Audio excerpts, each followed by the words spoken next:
সবাইকে আসসালামু আলাইকুম। এ হলো যে ভারত নামখানা, দেখেন কিনার আমার থেকে কত কাছে, তারপরে আমরা যাইতে পারি না।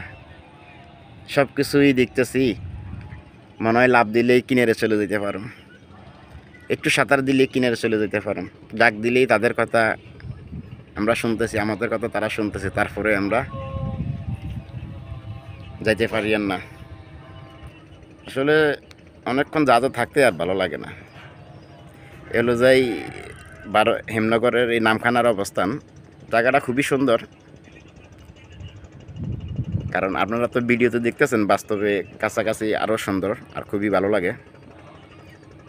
আর তাদের দেশে একটা সিস্টেম ভালো লাগে, তাদের যতগুলো ফিশিং বোট আছে যাই দেখতেছি সবই একই কালার, অন্য কোনো কালার তারা ব্যবহারই করে না।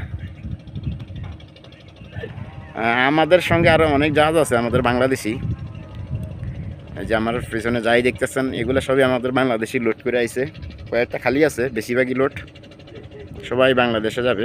তাদের প্রয়োজনীয় ডকুমেন্ট পারমিশন এখনও পায় নাই, তার জন্য আমাদের একটু সমস্যা হয়েছে, আমাদের এখনও পারমিশনটা পাইতেছি না। আমাদের এত দেরি হয় না, তবে এই টিভে লোড বেশি হয়ে যাওয়ার কারণে আমরা ওয়েটিংয়ে থাকা লাগতেছে, আমাদের পারমিশন এখনও পাইনি। আশা করি পেয়ে যাব, খুব দ্রুত পারমিশন হয়ে যাবে।